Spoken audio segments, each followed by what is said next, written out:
Estamos en un libro que es muy interesante. Un libro que es el libro de liderazgo, porque son líderes que están siendo llamados por Dios para cumplir un ministerio. Y son hombres con altos y bajos. Hoy el capítulo que tenemos por delante, que son 3 años de historia, que están recogidos en 57 versículos, voy a intentar resumirlos pues en 5 o 7 minutos para extraer la lección, por lo menos lo que yo he aprendido y que quiero compartir con cada uno de vosotros. Y esto es que un hombre accede al gobierno sin el llamado de Dios, ¿verdad? Y lo puse como título, liderazgo sin llamado de Dios. Y voy a hacer un pequeño resumen, espero que lo hayáis leído, puse 3 mensajes para recordarlo, porque es bueno recordar las cosas, porque si lo pones el lunes a las 10 de la mañana, a las 10:05 ya no nos acordamos, ¿verdad? Y es así, somos todos así. Entonces es bueno recordarlo, y como dice el apóstol Pablo, es que es bueno también para todos, ¿verdad? Entonces voy a resumirlo para que nos pongamos en la situación para después extraer la lección para cada uno. Hay una cosa que me llama la atención y es que desaparece el nombre de Gedeón del capítulo. No sé si os habéis dado cuenta los que habéis leído. Y aparece como Jerobbaal, ¿verdad? Muy probable, no lo sé, pero es una posibilidad de que sea ese nombre un testigo, ¿vale?, de la incapacidad de Baal para defenderse. Si vemos los capítulos anteriores, como hemos visto la semana pasada, ¿verdad? Abimelech pues va a casa de su madre para hablar con su familia porque su deseo es ser rey. Su deseo es liderar, su deseo es gobernar. No es un mal deseo el gobernar, pero claro, hay muchas formas de hacerlo, ¿verdad? Y él empezó mal, porque su gobierno ha sido un gobierno de violencia y de sangre.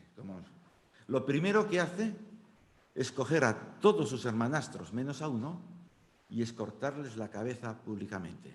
Es lo primero que hace. ¿Para qué? Para que de esta forma él se pudiese mantener en el poder y seguir gobernando.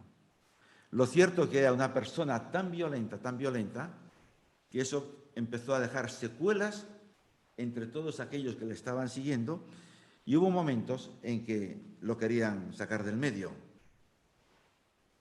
Se crea una media guerra civil en la ciudad de Tebes, a donde Abimelech fue allí para luchar, para quemar matarlos, a todos los ciudadanos de Tebes.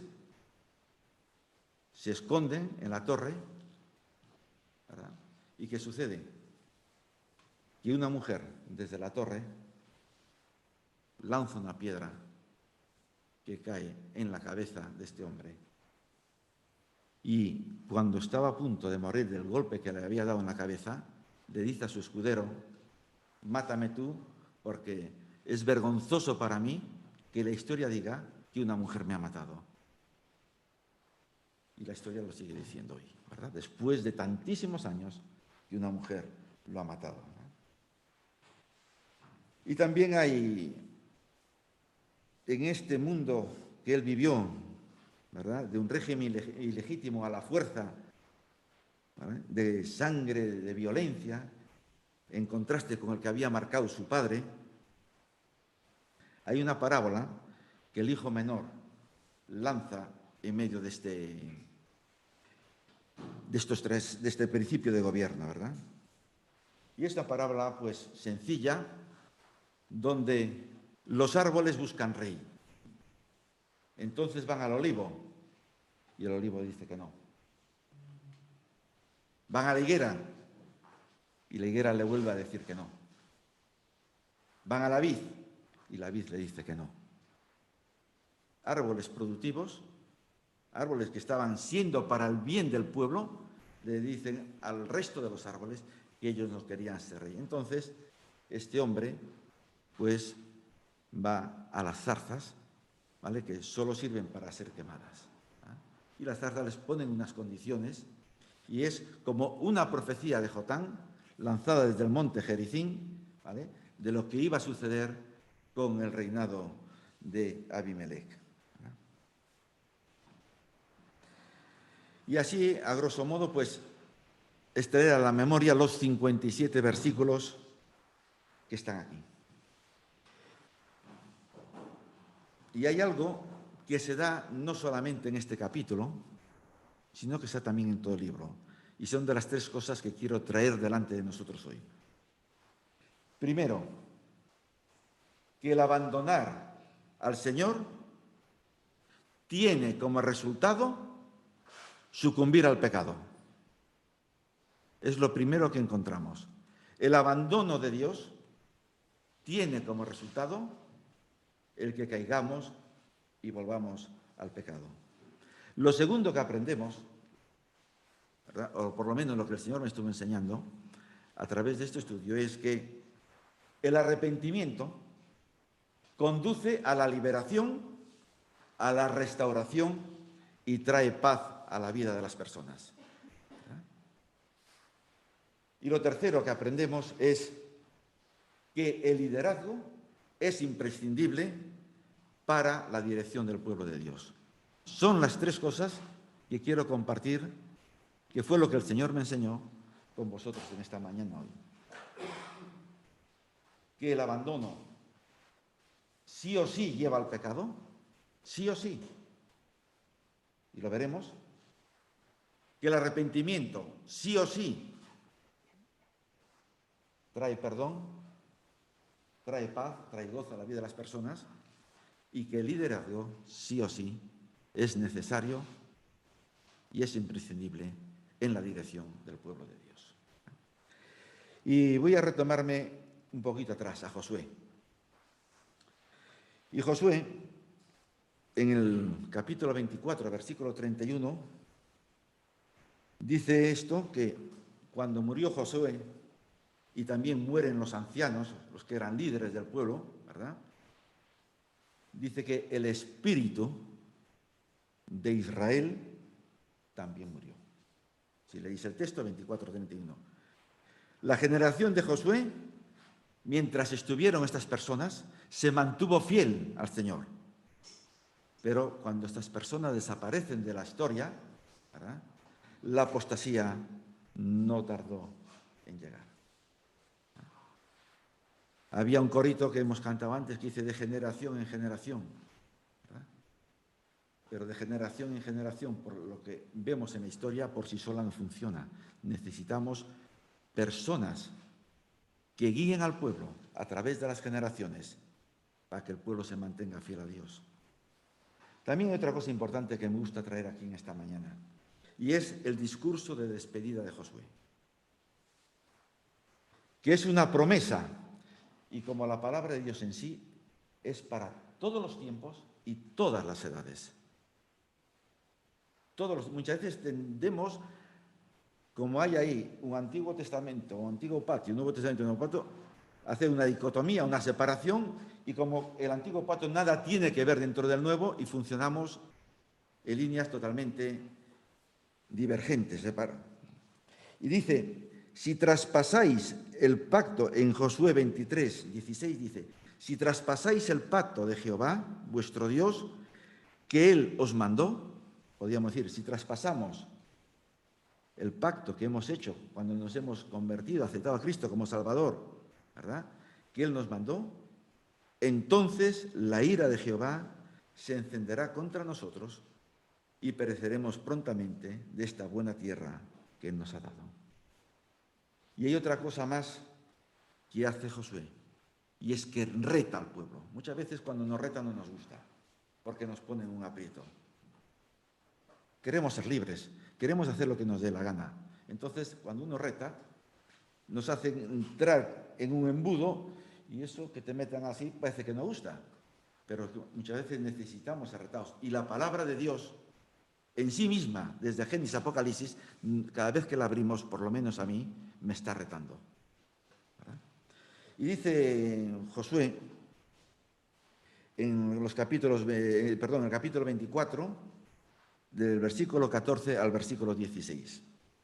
Dice lo siguiente: ahora, pues, temed a Jehová, servidle con integridad y en verdad, y quitad de entre vosotros los dioses a los cuales sirvieron vuestros padres al otro lado del río y en Egipto, y servid a Jehová. Y si mal os parece servir a Jehová, escogeos hoy a quién sirváis, si a los dioses a quienes sirvieron vuestros padres, que estuvieron al otro lado del río, o a los dioses de los amorreos en cuya tierra habitáis. ¿Sabéis cómo sigue? La determinación de un hombre. Pero yo y mi casa sabemos lo que tenemos que hacer. No tenemos ninguna duda sobre lo que hay que hacer. Y eso vamos a hacer, es lo que les está diciendo. Pero yo y mi casa serviremos a Jehová. ¿Sabéis lo que dijo el pueblo a continuación? Dijo: quieto, nunca tal acontezca que dejemos a Jehová para servir a otros dioses. Pasa un telediario, como se suele decir vulgarmente, y ya estaba en otra dirección. ¿Verdad? Qué frágiles somos. La palabra de Dios nos demuestra que somos de una fragilidad tremenda y que necesitamos de Él, ¿verdad? Y en la palabra de Dios no existen, solamente existen los colores de semáforos, por llamarlo de alguna manera, o en rojo o en verde.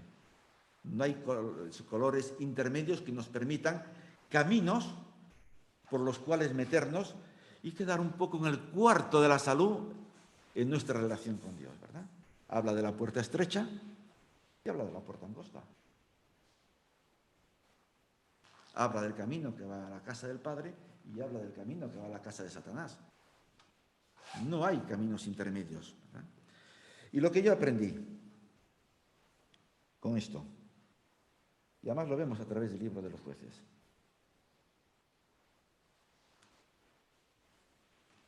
que el abandonar al Señor tiene como resultado sucumbir y ceder ante el pecado.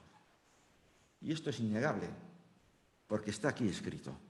Y Dios ha querido que quedase escrito en este libro en concreto para que lo traigamos a nuestra memoria, la necesidad que tenemos de estar siempre dependiendo de Él, ¿verdad?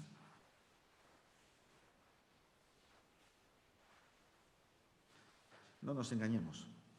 Muchas veces hablamos: yo dejo de reunirme, pero yo estoy bien con mi Dios, ¿verdad? ¿A quiénes estamos engañando? Creemos esas frases que muchas veces decimos: yo dejo, pero estoy bien con mi Dios. Nosotros, es lo que me enseña a mí la palabra de Dios, yo no soy mejor que estos hombres que está describiendo aquí el escritor del libro de los jueces. No soy mejor, ¿verdad? ¿Os acordáis lo que dice Mateo, capítulo 7, versículos del 31 al 23? Es bueno recordarlo, porque es lo que sucede. No todo el que me dice: Señor, Señor, entrará en el reino de los cielos, sino aquel que hace. Es muy diferente decir con hacer. Hablamos de blanco y hablamos de negro. El Señor quiere personas que están dispuestas a servir, a hacer. Y además dice más también, dice algo muy importante de esas personas que dicen y que tienen ciertos privilegios o ciertas capacidades, las cuales también saben usar, ¿vale? Muchos me dirán en aquel día: Señor, Señor, pero yo he estado aquí en esta plataforma, he estado aquí predicando. Después os contaré una historia. Pues mira, He estado trabajando en misión urbana, sudaba de lo que trabajaba allí, moviendo paquetes y cajas. ¿Sabes lo que dice el Señor? Qué triste. Al final de todo, qué triste. Nunca, nunca, nunca os he conocido. Por eso traigo delante de nosotros en esta mañana Lamentaciones 3:40, que dice: escudriñemos nuestros caminos, averigüemos, examinemos cuidadosamente nuestra vida y nuestras circunstancias a la luz de la palabra de Dios. Examinémosla. Aquello que estamos creyendo, examinémoslo a la luz de lo que dice la palabra de Dios, ¿verdad? Y dice, y busquemos y volvámonos a Jehová. Y Jesús, en este momento, en esta hora, también te está tendiendo la mano, porque si en tu vida hay pecado, puedes pedirle a Él que te perdone. Por eso Él ha venido aquí a morir por ti, por tu pecado, por tu situación, para que tú acudas a Él en busca de perdón y de salvación y puedas ser salvo. Otra cosa que aprendemos y que yo aprendí y comparto con vosotros es que el arrepentimiento conduce a la liberación, conduce a la restauración y todo eso trae paz a nuestras vidas. Nos da paz. Y traigo un caso que el Señor Jesucristo nos narra y es de aquel hombre que va al templo, va a esa parte más oscura del templo y ahí se pone humillado delante de la presencia de Dios y eleva esas palabras que dicen, oh Dios, ten misericordia de mí, que soy pecador. Y quiero deciros algo, no es mío, pero que tiene mucho peso, que es un hermano que hace un par de meses más o menos se marchó porque Dios lo llamó y se fue a su presencia, que es Rabbi Zacarías. Dijo lo siguiente: al perder el sentido del pecado, nos encontramos perdidos. Hemos perdido la esencia de nuestra identidad. Lo voy a repetir. Al perder el sentido del pecado, nos encontramos perdidos, pues hemos perdido la esencia de nuestra identidad. Es decir, ya no somos pecadores. El pecado no es algo que no tiene nada que ver con nosotros y no somos capaces de entender que somos pecadores y que necesitamos arrepentimiento y que necesitamos a Dios. Y eso le pasó a aquel ladrón que bien se merecía la cruz. Y había dos ladrones, no había uno, había dos, ¿verdad? Uno pues no tenía sentido de pecado. El otro sí. Y ante la situación que estaba viviendo, eleva esas palabras: acuérdate de mí cuando vengas en tu reino. Y, como decía antes, el arrepentimiento trae también gozo y trae paz. Y acordaos del carcelero de Filipo, ¿vale? Que cuando coja a Pablo y a Silas y los mete en la cárcel, les vuelve a atornillar, pero bien, ¿verdad? Cuando él conoce a Cristo, cuando él se arrepiente de su pecado, ¿verdad? Cuando confiesa a Cristo, él y toda su familia como Señor, nos dice Lucas en el capítulo 16 de Hechos, en el versículo 33, que los llevó a su casa, les puso la mesa e hizo una fiesta. Había gozo y había paz en su vida, ¿verdad? Y eso es lo que trae el arrepentimiento. Por eso necesitamos arrepentirnos, porque en nuestra vida, en nuestro día a día, vamos cogiendo mucha escoria de esta sociedad con la cual estamos comulgando y nada tiene que ver con lo que la palabra de Dios dice. Y después otra cosa que he aprendido es que el liderazgo es imprescindible para el funcionamiento del pueblo de Dios. Y para este ministerio se llega a él porque Dios ha llamado a las personas. Porque el gobierno de Dios para su pueblo siempre ha sido un gobierno teocrático. Y cuando hablo de liderazgo en la Iglesia en todos los ámbitos. Ahora estoy hablando en todos los ámbitos. ¿Ah? Vemos el liderazgo en el Antiguo Testamento, como Dios va proveyendo de líderes para que guíen al pueblo. Y líderes también con sus altos y bajos, como vemos, pero que Él usa para bendecir a su pueblo. Y también los vemos en el Nuevo Testamento. ¿Qué le dice el apóstol Pablo a Tito? ¿Qué le dice? Vete, soluciona, porque hacía falta liderazgo para que solucione los problemas, ¿vale? Y le dice más, y pon líderes en la iglesia, pon ancianos, pon líderes en la iglesia, porque es necesario para el buen funcionamiento, para la marcha de la iglesia.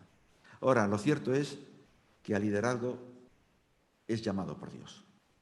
El liderazgo es llamado por Dios, ¿verdad? No como Abimelech, que accedió a esta responsabilidad a través del engaño, a través de la sangre, a través de la violencia, ¿verdad? Lo cierto es que los tiempos son de Dios y en esta iglesia pues llevamos tiempo orando para que Dios provea de liderazgo para la dirección de lo que es de la iglesia. Pero los tiempos son de Dios. Nos gustaría que 2 personas más, 3 se sumasen al liderazgo, que sería una bendición, pero de momento son los tiempos de Dios. No son mis gustos o no son los gustos de muchos de los que estamos aquí, ¿verdad? Son los tiempos de Dios. La iglesia es de Cristo y Él es su cabeza. Y Él es el único que llama para el ministerio. Es el único que llama a los diferentes ministerios. No se acceden a ellos porque yo veo una necesidad, ¿vale? Yo veo una necesidad en el pastorado, como ahora hay, y digo, me apuntarme ahí. ¿No? ¿Vale? Puede ser muy loable mis intenciones, pero tiene que estar el llamado de Dios. ¿Vale? Puede haber un deseo de autorrealización, de triunfar, entre comillas. Puede haber una presión familiar, si procedemos de una saga de creyentes de toda la vida, o de padres que han sido ancianos, abuelos que han sido ancianos, puede haber presiones familiares.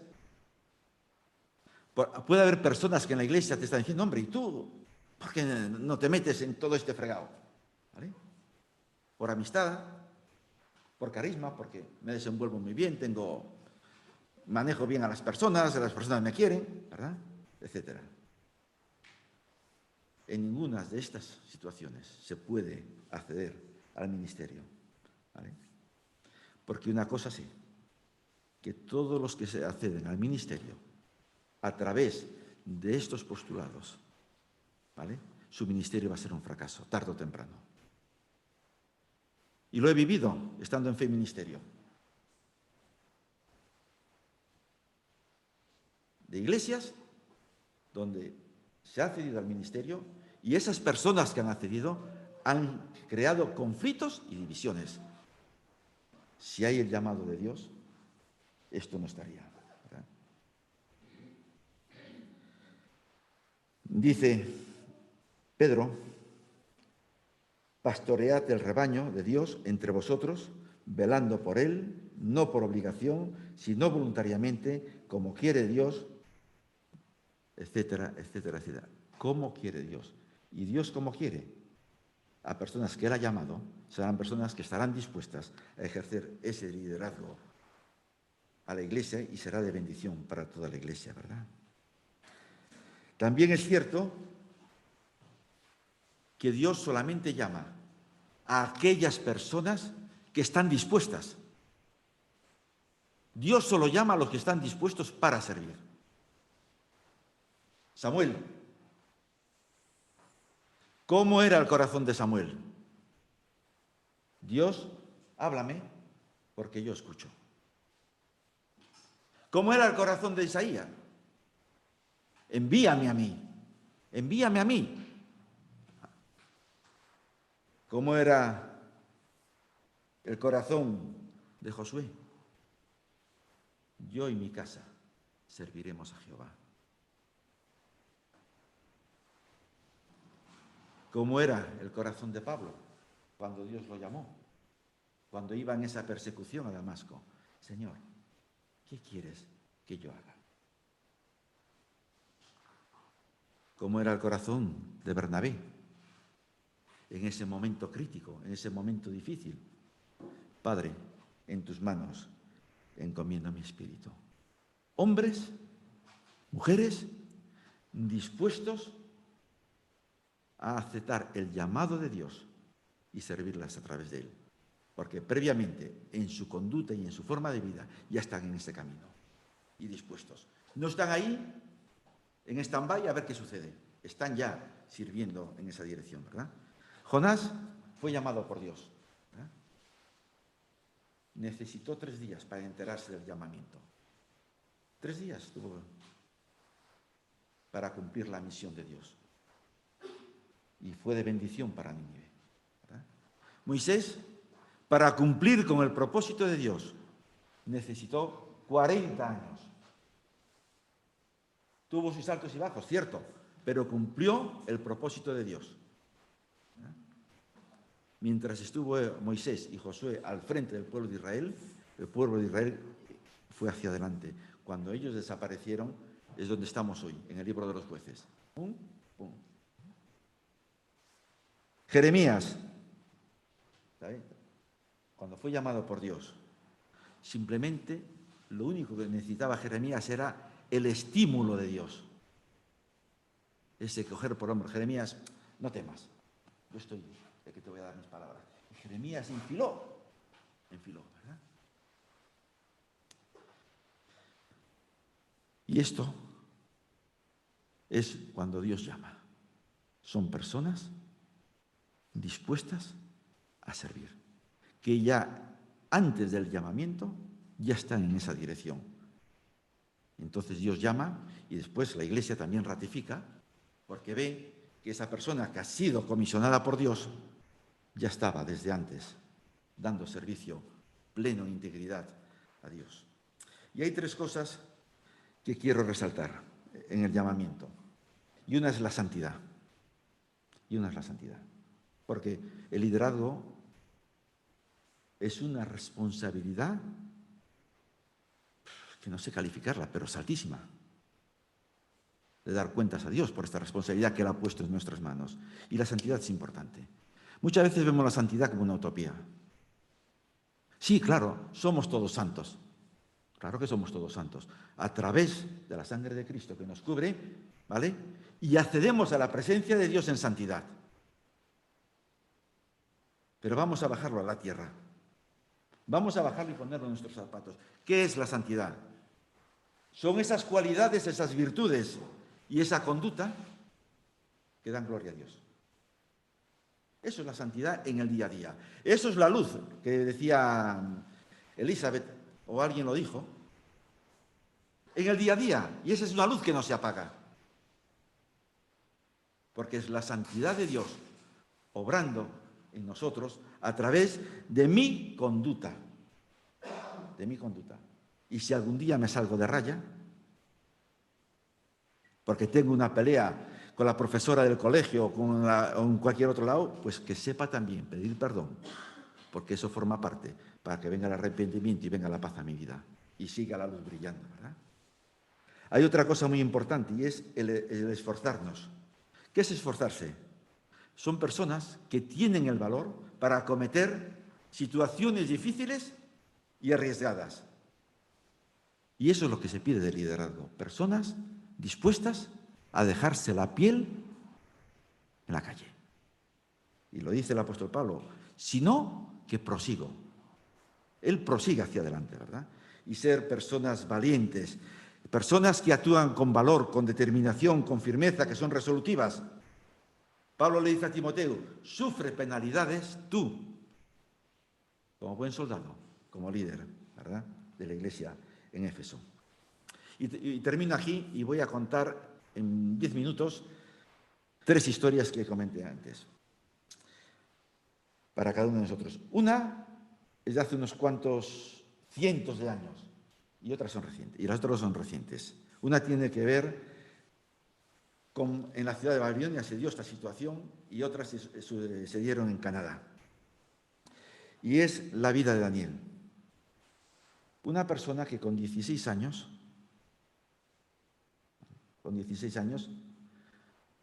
fue sacado violentamente de su ciudad, llevado a otra tierra lejana, a otra cultura, a otras creencias, ¿vale? ¿Y sabéis una cosa? Su influencia ha sido tan alta, que sirvió a 3 reyes. ¿Vale? Era un hombre resolutivo, era un hombre firme, constante, de una fe intachable y de una influencia ilimitada en la corte. Porque que una persona, un consejero o un gobernador como él, sirva a 3 reyes es bastante difícil, y más en aquellos tiempos. Y quiero dejarlo para que los que estáis en el liderazgo, los que estamos en el liderazgo, en ciertas tareas que Dios nos llamó a ellas, que esto lo tengamos claro y que no lo borremos de nuestra mente y de nuestro corazón. No vale cualquier cosa para liderazgo. ¿Vale? Y os quiero hablar también de 2 canadienses. Douglas Coupland, que fue un escritor, un dramaturgo, ¿verdad?, conocido por su novela Generación X, de donde se popularizó mucho este nombre. En su libro, La vida después de Dios, recorre su juventud y la de los jóvenes que vivían en aquel momento en el oeste de Canadá. Cuenta cómo cada uno de estos jóvenes, inclusive él, ¿vale?, tomaron caminos que su corazón les dictaba y abandonaron a Dios. Y al final de su vida, en este libro, La vida después de Dios, él hace una reflexión extraordinaria que quiero compartir con vosotros. Dice lo siguiente: este es mi secreto. Te lo digo con un corazón abierto que dudo vuelva a tener jamás. Pido que te encuentres en un lugar tranquilo al escuchar estas palabras. Mi secreto es que necesito a Dios. Mi secreto es que necesito a Dios. Que estoy enfermo, que yo solo no puedo seguir. Necesito a Dios para que me ayude a dar, porque soy incapaz de dar. Para que me ayude a ser amable, porque ya no soy capaz de ser amable. Para que me ayude a amar, porque estoy muy lejos de poder amar. Las palabras de un hombre al final de sus días. No sé si llegó a aceptar a Dios como su Salvador, pero ese es un mensaje que quedó para la posteridad. Necesito a Dios. Y otro hombre que es muy chocante, que tiene que ver con lo que decía antes, que es Chuck Templeton. En su biografía hay 2 palabras que se contradicen: que era evangelista y que era agnóstico. Agnóstico no tiene nada que ver con ateo, pero bueno, no me voy a parar en eso, si no lo busquéis en el diccionario, ¿vale? Evangelista y agnóstico, ¿vale? Aparte, inventor, locutor, un montón de cosas. Y su último libro antes de morir se titula Adiós, adiós. Adiós, adiós. Mis razones para rechazar la fe cristiana. ¿Sabéis quién fue este hombre?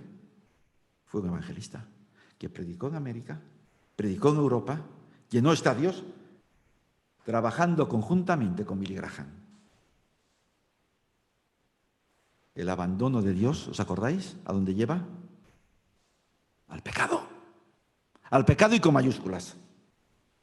Dice este hombre, le hicieron una pregunta, este amigo de Billy Graham, dice que se alejó de Dios y al final de sus días le preguntaron sobre lo que pensaba de Jesús. ¿Os imagináis la respuesta? ¿Alguien tiene una idea? ¿Qué respuesta dio? Fue un evangelista, pero fijaos, su deriva llegó al agnosticismo. Y al final de sus días le preguntaron, porque murió en el año 2010 o más o menos por ahí, le preguntaron, ¿Qué piensas de Jesús? No os imagináis, ¿no? ¿Sabéis cuál fue su respuesta? Le echo de menos. Le echo de menos. Pues quiera Dios en esta mañana que tú que estás ahí sentado y yo que estoy aquí, pongamos nuestros ojos en Cristo. Y me gustaría terminar con esta oración. Pon tus ojos en Cristo, tan lleno de gracia y amor, que lo terrenal sin valor será. ¿Lo puedes poner? Y lo podemos cantar, los que lo sepáis, lo podemos acompañar. Y con esto damos por finalizada la reunión y que Dios nos bendiga y tenga misericordia y compasión de cada uno de nosotros.